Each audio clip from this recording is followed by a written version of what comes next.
Bom dia, meus amados e queridos irmãos. Já estamos em 2021 e somos gratos a Deus porque chegamos até aqui. Tivemos a vitória em 2020 porque Jesus esteve conosco. Ele disse que estaria conosco todos os dias e quando nós o buscamos, Ele cumpre a sua palavra. E hoje já é o dia 3 de janeiro, já vivemos praticamente estamos vivendo o terceiro dia. E o meu desejo a vocês todos é que realmente vocês tenham um bom 2021, como família, como igreja e também na sociedade em que nós vivemos. Para isso nós vamos começar o nosso ano, o nosso estudo, orando, buscando a presença de Deus. Vamos orar? Pai, eu quero te agradecer por esse novo ano que estamos iniciando como igreja, como escola bíblica dominical. Hoje é o primeiro domingo de 2021 e nós, embora de uma maneira diferente, virtual, nós estamos reunidos neste momento e nós queremos aprender de Ti. Nós estamos aqui. Eu creio que cada coração que parou para ouvir esta palavra, para estarmos juntos, é porque quer aprender do Senhor. E eu me coloco diante do trono da Tua graça, pedindo que o Senhor use a minha vida, o nosso estudo, para aprendermos de fato um pouco mais de Ti, um pouco mais do Senhor Jesus Cristo e sobre a Tua igreja na face da terra. Muito obrigada pelo ano que passou. E fica conosco nesse novo ano que nós estamos no início ainda. Ajuda-nos no estudo neste momento. Em nome do Teu Filho Jesus Cristo. Amém. O ano passado, em 2020, nós estávamos estudando sobre as cartas de Paulo. E nós estudamos várias cartas às igrejas de Roma, de Corinto, de Éfeso, da Galácia. E neste primeiro mês, em janeiro, eu quero estudar com vocês sobre as cartas pastorais. As cartas que Paulo escreveu então a Timóteo e a Tito, e também a Filemon. Em fevereiro, nós vamos começar um novo estudo, vou dizer, doutrinário e muito importante para nós como igreja do Senhor Jesus Cristo. E nós vamos estudar sobre os evangelhos. Eu digo importante, não que os outros livros da Bíblia não sejam importantes, mas foram as regras que Jesus veio traçar para a sua igreja na face da terra. E nós estamos incluídos nessa nova modalidade que Jesus, então, veio implantar. Isso nós vamos começar a estudar em fevereiro. Nesse mês, nós vamos estudar, então, as cartas de Paulo, a Timóteo, a Tito e a Filemon. Por que, então, Paulo, ou nós conhecemos estas cartas como cartas pastorais? Primeiro, porque Paulo queria ensinar, capacitar estes jovens, Timóteo e Tito, para que eles pudessem cuidar das igrejas. Por exemplo, Timóteo, ele ficou cuidando da igreja em Éfeso, e Tito foi cuidar da igreja em Creta. Creta era uma ilha onde tinha uma igreja. Estes dois jovens foram nomeados para dirigir, orientar essas igrejas, não como pastores assim efetivos desta igreja, mas como com um tempo determinado e com uma função de ajudar essas igrejas a crescerem no conhecimento doutrinário, no conhecimento da palavra de Deus. Porque como nós já vimos quando estudamos as cartas de Paulo, naquela época existiam muitos falsos mestres, falsos profetas, os judeus que vieram do judaísmo e eles queriam implantar ou ter as duas coisas ao mesmo tempo, judaísmo e cristianismo. E nós sabemos que cristianismo é um pouco diferente do judaísmo, e é o que nós vamos estudar em Mateus e Marcos nos evangelhos nos próximos meses. Aí então, Paulo instruiu esses dois jovens para que eles pudessem estar ali naquelas igrejas de Éfeso e de Creta para ministrarem a palavra de Deus com perseverança. Uma outra razão é que Paulo percebeu que ele já estava chegando no final de sua carreira ministerial. Ele já estava bem avançado em idade, ele já estava cansado e ele precisava preparar os seus sucessores para continuar implantando igrejas, instruindo igrejas. Então, essa foi uma razão que ele escreveu para esses dois jovens, Timóteo e Tito. E nestas cartas que nós vamos estudar, principalmente em 1ª, 2ª Timóteo e a Tito, nós vemos que há um padrão bíblico para o pastor, ou no caso, na época, para o bispo, que para ele cuidar da casa de Deus, que é a casa do Deus vivo. Isso nós vamos estudar mais para frente no capítulo 3 de 1 Timóteo, nos versículos de 1 a 15. Lá nós vamos ver então qual é esse padrão para o bispo, para o pastor. Estas cartas, então, foram escritas pouco antes da morte de Paulo. Ele escreveu primeiro a carta a Timóteo, a primeira carta a Timóteo, depois ele escreveu Tito e depois ele voltou a escrever a Timóteo, escrevendo a segunda carta a Timóteo. Aí, nós vemos que estas cartas, elas tratam de ensinos de como o pastor deve cuidar de si mesmo e como cuidar da palavra de Deus. Vai tratar então sobre o ministério, sobre a orientação das falsas doutrinas, como tratar com as autoridades. Isso é muito importante. Às vezes a gente pensa que são coisas lá de fora, as autoridades que cuidam de nós, que cuidam da nossa cidade, cuidam do nosso estado, cuidam da nossa nação e do mundo. Nós achamos que não damos, às vezes, muita importância, mas é muito importante, porque nós já vimos, quando estudamos lá em Romanos, que toda a autoridade foi constituída por Deus. E Paulo aqui, novamente, ele fala para esses dois servos de Deus, para esses ministros de Deus, para que eles também cuidassem dessa parte, procurassem, então, viver uma vida de pureza, uma vida de santidade diante da igreja.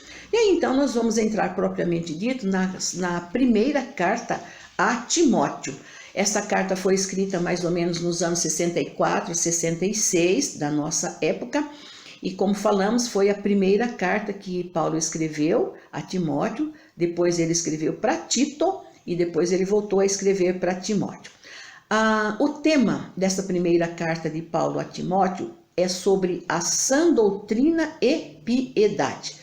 Mais para frente nós vamos também ver direitinho lá no capítulo 6, versículos 11 e 12, que Paulo fala assim para Timóteo: Tu, ó homem de Deus, foge destas coisas, das coisas que ele tinha falado anteriormente, e segue a justiça, a piedade, a fé, o amor, a constância, a mansidão.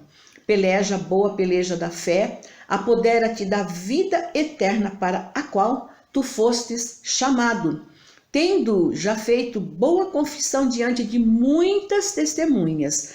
E então, por isso que eu acho que esse versículo é o tema da primeira carta a Timóteo, a sã doutrina. Foge das coisas do mundo e se apega com a palavra de Deus, com a doutrina de Cristo.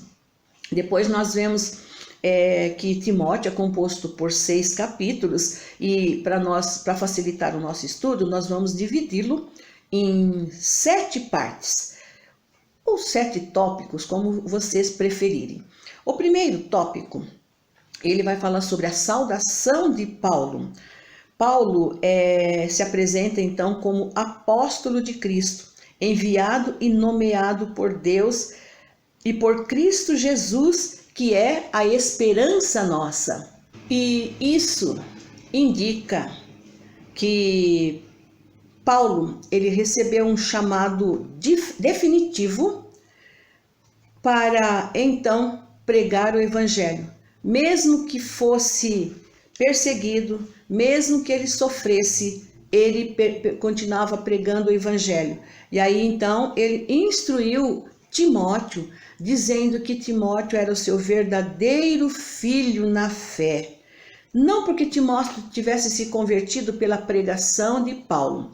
Nós sabemos que lá em Atos 16, os versículos de 1 a 3, Paulo conheceu Timóteo já jovem, já adulto. Então, Timóteo, ele considerava Timóteo como seu verdadeiro filho na fé por causa dos traços espirituais que Timóteo tinha, a sua vida, suas qualidades morais, que eram muito parecidas com a de Paulo. Timóteo, ele foi instruído pela sua avó e por sua mãe. Então ele tinha uns traços assim como os traços de Paulo, os traços espirituais. Paulo também, ele alega que a vida dele era pautada naquele zelo que ele tinha sobre a palavra de Deus. Então essa foi a introdução que nós vemos, o primeiro tópico, que vai falar então sobre a saudação de Paulo e o conhecimento que ele tinha ali e o desejo que ele tinha de passar essas instruções a Timóteo, seu verdadeiro filho na fé, porque Timóteo tinha os traços espirituais dele. A segunda parte, o segundo tópico, nós vamos encontrar no capítulo 1, de 3 a 20. Aqui Paulo vai tratar sobre o ministério eclesiástico. Possivelmente, Paulo escreveu essa primeira carta quando ele saiu da primeira prisão em Roma e foi visitar Éfeso. E de lá de Éfeso ele foi para Macedônia. Mas antes ele deixou instruções a Timóteo. Se nós vermos no versículo 3, nós vamos verificar que Paulo diz que as coisas que eu já falei anteriormente. Então de lá de Éfeso foi que Paulo foi para Macedônia e escreveu então essa primeira carta a Timóteo, para reforçar aquilo que ele já havia dito antes. Timóteo, na verdade, ele não era pastor daquela igreja como nós falamos, a igreja em Éfeso. Ele estava ali temporariamente ajudando e orientando aquela igreja sobre as falsas doutrinas, a propagação das falsas doutrinas que no início da igreja primitiva eram assim bastante fortes. Existiam muitos judeus que eles eram falsos mestres, e eles misturavam, então, como nós lemos num dos versículos aí, eles misturavam o cristianismo com o legalismo, com o gnosticismo, com mitos, com lendas, e tudo isso se constituía num ensino falso da palavra de Deus. Não produziam, então, uma fé verdadeira em Deus. Mesmo assim, diante dessas falsas doutrinas, havia ali na igreja em Éfeso pessoas cristãs, irmãos, que procuravam se desviar dessas falsas doutrinas, procuravam adotar a doutrina verdadeira, uma crença a Jesus Cristo verdadeiramente, procurando ter um coração puro, uma fé sincera no Deus vivo. E por isso era importante para Paulo. Paulo amava. Vocês já devem ter estudado sobre a vida de Paulo, e nós sabemos que Paulo, ele amava sair implantando igrejas e pregando o evangelho. Era a paixão de Paulo. E aí então, era importante para ele deixar alguém ali instruído para continuar a sua obra, continuar esse ministério. Se nós formos verificar, hoje ainda existem falsos ensinos, falsas doutrinas pregados por muitos falsos mestres. E hoje parece que essas falsas doutrinas são mais atraentes, algumas aparentemente certas e são assim praticamente boas, mas infelizmente as falsas doutrinas levam à perdição. Vocês conhecem muito bem que hoje se ensinam em muitas igrejas, vamos dizer assim, igrejas, né? Falsas doutrinas, e ensina-se que para você ter a vida eterna em Cristo Jesus, você precisa contribuir com ofertas voluntárias. Você precisa, às vezes, entregar o seu carro, entregar casas, entregar bens. Quanto mais bens você tiver, mais bênçãos você vai receber, e você vai ter a vida eterna, mas na realidade não é essa. As bênçãos materiais são sim importantes. Nós podemos ter um carro, nós precisamos de um carro para o nosso uso, para o uso da evangelização, do trabalho do Senhor, mas para nós obtermos a vida eterna. É somente pela fé em Cristo Jesus. Prega-se por aí que você precisa ofertar para orfanatos, para entidades, você precisa ser bom o tempo todo, você precisa ser batizado, você precisa entregar o dízimo e tantos outros ensinos que nós vemos por aí. Eu não estou dizendo que essas coisas não sejam boas, nós precisamos sim ser bons, fazermos o bem o tempo todo, mas para você ter a vida eterna em Cristo Jesus, é somente através da fé, uma fé genuína em Cristo Jesus. É somente assim, pela graça de Jesus, que nós obtemos a vida eterna. Depois, nos versículos de 12 a 16, Paulo declara que ele, antes de ser cristão, ele também agia assim. Vocês conhecem um pouco da história de Paulo. E ele diz lá em Gálatas 1, de 13 a 16, ele fala um pouquinho da sua vida, que ele era então um homem zeloso, extremamente zeloso da lei, das tradições dos seus pais, as tradições dos judeus, e ele levava muitas pessoas a agirem assim também. Por isso, ele se considerava o pior de todos os pecadores, mas ele foi alcançado pela graça e pela misericórdia de Deus. Jesus Cristo veio ao mundo, ele declara que Jesus veio ao mundo para salvar os pecadores, e ele se considerava como o pior pecador, o maior pecador de todas as épocas, vamos assim dizer, mas pela graça de Cristo, ele encontrou a vida eterna. E a vida dele era um exemplo para todos naquela época e também para nós.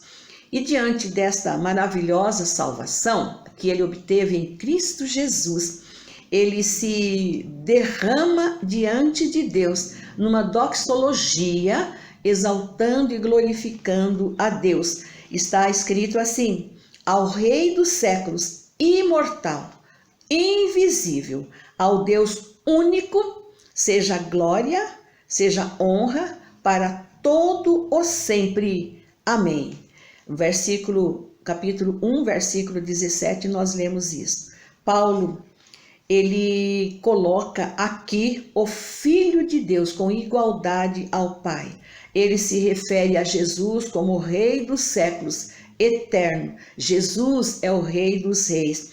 Ele é o soberano Rei. Mas também Paulo se volta para Deus. Ele se refere ao Deus único, a quem devemos toda honra, todo louvor e toda glória. Depois, Paulo ele se volta a Timóteo e ele incentiva Timóteo a permanecer firme na fé, que ele lutasse pelo ministério que ele recebeu em cuidar da igreja ali em Éfeso. Timóteo recebeu esse dom do Senhor, como lemos em 1 Timóteo 4,14 e em 2 Timóteo 1,6. Ele recebeu esse dom de Deus e Paulo fala para ele: desperta o dom de Deus que há em ti, pela imposição das minhas mãos. Não negligencie o dom que há em ti, o qual foi dado pela profecia e com a imposição das mãos dos presbíteros. Timóteo tinha autoridade de Deus e dos presbíteros para ajudar aquela igreja. E muitos ali nós lemos, nós percebemos que eles estavam naufragando na fé. E por isso Paulo, ele cita aqui dois nomes que possivelmente naufragaram na fé: Himeneu e Alexandre, os quais eu entreguei a Satanás. Que palavra dura de Paulo, entregar um membro, uma pessoa a Satanás. Eu me preocupava com isso e daí, uma certa ocasião, eu fui estudar por que eles faziam assim. É porque naquela época, os apóstolos, eles tinham autoridade. Eles podiam entregar um pecador que rejeitasse a fé cristã, a fé em Jesus Cristo, entregar a Satanás. E nós temos assim Alguns exemplos, eu vou citar apenas dois. O caso de Ananias e Safira. Vocês lembram que eles mentiram. E então ali, naturalmente, eles foram entregues a Satanás, porque eles mentiram, tentaram mentir a Deus e também aos apóstolos. Mas os apóstolos, pelo Espírito Santo de Deus, eles perceberam que Ananias e Safira estavam mentindo. E quem mente é filho de quem? De Satanás. A Bíblia diz que Satanás é o pai da mentira. Eu não estou dizendo uma mentirinha, vamos assim dizer, alguma coisa assim. Mas quem permanece, quem continua mentindo e sempre mentindo, infelizmente, é o que a Bíblia diz, é filho de Satanás. E um outro exemplo que eu quero citar aqui é em 1 Coríntios 5, 4 e 5. Paulo também entrega Satanás para a destruição da carne, aqueles que estavam causando escândalo, tendo uma vida de impureza dentro da igreja de Corinto. Se vocês puderem ler o capítulo 5, depois, principalmente os primeiros versículos, creio que vocês já leram, vocês já conhecem, nós vamos perceber então ali como a igreja em Corinto, nós vimos rapidamente a carta de Paulo aos Coríntios, mas como aquela igreja tinha uma vida, assim, os membros ali tinham vários problemas de pecado. E Paulo, então, ele diz que ele entregava aqueles dali a carne para destruição. E se fosse da vontade de Deus, que é a vontade de Deus, eles poderiam ser salvos, ter a vida eterna em Cristo Jesus. O terceiro tópico, nós vamos ver no capítulo 2, de 1 até o capítulo 3, versículos 16. Aqui nós vamos encontrar instruções relativas à vida na igreja, à comunhão na igreja. Nós já falamos que a igreja tinha sérios problemas de doutrina. Timóteo estava ali para ajudar a manter aquela comunhão, aquela unidade na igreja. Foi por isso que Paulo instruiu Timóteo e Paulo deixou Timóteo ali. Nesses capítulos, Paulo vai orientar então Timóteo a importância da oração. Começa com a oração. Quando é que você tem uma comunhão mais íntima com Deus? É quando você ora, quando você busca a presença de Deus, quando você lê a palavra de Deus, quando você separa um tempinho do seu dia a dia para orar, para buscar a comunhão com Deus. E a igreja também é assim. Quando nós nos reunimos para orarmos, nós estamos como igreja em comunhão. Eu louvo a Deus pela Igreja Batista em Brás Cubas, porque durante todo esse tempo de pandemia, a igreja não deixou de orar. Eu tive a oportunidade, o privilégio de participar de vários momentos de oração na igreja, mesmo online, dentro do meu lar. Eu pude estar em comunhão com a igreja do Senhor Jesus Cristo. É claro, não é aquele momento presencial, juntos, mas o Espírito Santo estava em nossas vidas e nós pudemos então ter esses momentos gostosos de oração. E eu quero sugerir para você, não sei qual é a sua vida, se você tem orado bastante, mas ore. Ore para você ter comunhão com Deus, buscar a face de Deus. Se coloque diante de Deus e também como igreja do Senhor Jesus Cristo. Sem oração, sem buscar a presença de Deus, fica difícil de nós termos comunhão com o nosso Deus. E então, Paulo sugere aqui nesse versículo, no primeiro versículo do capítulo 2, 4 aspectos da oração. E nós vamos tentar ver esses 4 aspectos da oração. O primeiro, ele fala sobre a súplica. O que é súplica? É um apelo forte, veemente, porém humilde. É um apelo de alguém que está para alguém que está sobre você. No nosso caso, a nossa súplica é a Deus, falando sobre pedidos específicos, apenas um pedido. um pedido determinado. Às vezes nós queremos suplicar a Deus e nós colocamos um monte de coisas, mas a súplica é quando você chega a Deus e faz apenas um pedido. Você pode permanecer, continuar suplicando sobre aquele pedido. Então, isso é súplica. Aí o segundo ponto que Paulo fala aqui, o segundo aspecto, é sobre a oração em si. É o que nós mais conhecemos. A oração, ela tem um sentido então mais amplo. Você pode colocar várias necessidades, você pode até agradecer também a Deus na oração. Então, a oração, ela é bem ampla. Às vezes você fica aí 5, 10 minutos, não sei quantos minutos, orando, pedindo e agradecendo a Deus. Porém, ela também deve ser humilde e reverente a Deus. Então, vamos tentar corrigir talvez as nossas falhas. Às vezes nós estamos orando e a nossa mente vai para tantas outras coisas. Vamos tentar, quando nós estivermos orando, focar a nossa mente somente em Deus. Essa é uma oração humilde e reverente. Aí o terceiro aspecto da oração é sobre a intercessão. Quando você dirige a Deus em favor de outras pessoas, você vai rogar por alguém e pedir com insistência por este alguém. Então, isso é intercessão. Você ora por você mesmo, para você ter comunhão com Deus. Você ora por todas as pessoas, por vários pedidos, e você pode também interceder com pedidos específicos para várias pessoas, orando por outros. Na verdade, a intercessão é isso. E aí, ações de graças. Nós estamos no terceiro dia de 2021. Quantas vezes você já agradeceu a Deus nesses 3 primeiros dias de 2021? Às vezes nós chegamos diante de Deus e já descarregamos um monte de pedidos. Senhor, eu quero isso, Senhor, eu estou precisando disso. E vamos aí colocando vários e vários pedidos. E no finalzinho nós deixamos um pedacinho assim da nossa oração para falar: Deus, obrigado. Sou grato ao Senhor por tudo isso.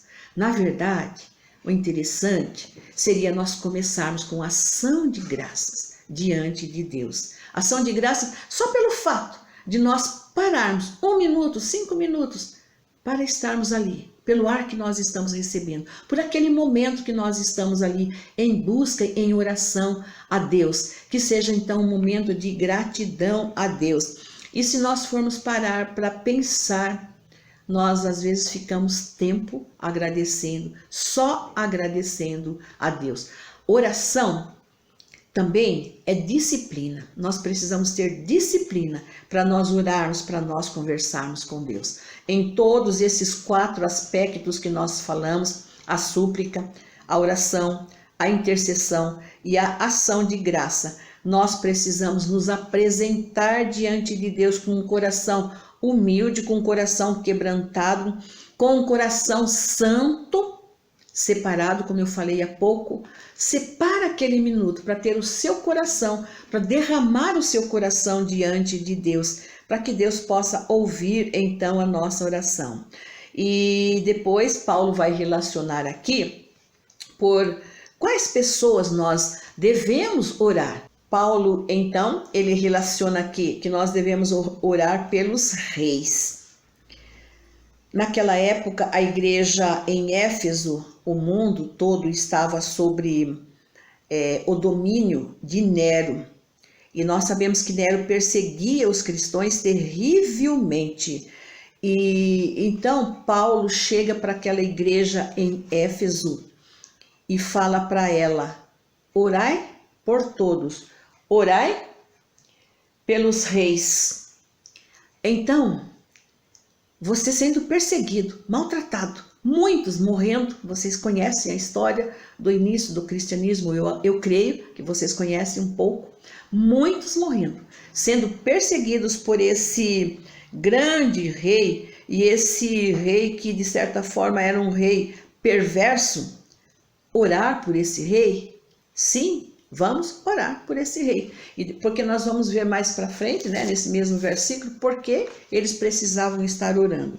O segundo motivo que Paulo pede para eles orarem é por todos que exerciam autoridade, não somente pelo rei, mas por todos. E hoje, nós, no mundo todo, nós cristãos, precisamos orar pelos nossos governantes. Seja ele o prefeito, seja ele o governador, seja ele o nosso presidente, o rei, qualquer autoridade. Nós estamos vivendo num mundo de pandemia e nós precisamos estar em oração por eles, para que Deus dê sabedoria para estes nossos dirigentes, para eles governarem o mundo. Eles foram escolhidos por Deus. Toda autoridade, ela foi constituída por Deus. Devemos orar inclusive pelos médicos, enfermeiros, pelos hospitais. Eu sei que vocês oram, mas eu estou apenas incentivando vocês a permanecerem orando por estas autoridades. E falando em autoridade, nós sabemos que a nossa maior autoridade é Deus. Porém, foi Deus que constituiu a família, foi Deus que constituiu estas autoridades que nós estamos compartilhando, e sendo Deus que constituiu a família, nós temos como autoridade na família, no lar, a figura do homem, o esposo ou o pai. Ele é a autoridade no lar, autoridade sobre a esposa, autoridade sobre os filhos. Isso é muito importante nós seguirmos estas orientações bíblicas, porque se nós não seguirmos essas orientações bíblicas, nós vamos continuar nesse mundo hostil que nós estamos vivendo. Então, a autoridade começa entre eu e Deus. Deus é autoridade soberana na minha vida, mas a partir do momento que Ele é autoridade, eu vou obedecer a palavra dEle, orar pelos reis, obedecer o chefe de família, seja eu esposa, seja eu filho, filha, a autoridade está no pai. E aí então, este pai, ele precisa conhecer a palavra de Deus para ele poder ensinar aos seus filhos e ensinar às suas esposas. Aí também, Paulo fala sobre ações de graça por todos os homens. A igreja de Éfeso ali, ela deveria então estar orando por todos eles, orando por todos os homens. Eu creio que a oração para nós, acima de tudo, é um grande privilégio. Você já pensou em conversar com Deus, a maior autoridade em todos os séculos, em todos os lugares e em todo o mundo? Esse é um privilégio nosso e nós devemos então continuar orando e buscando a face de Deus.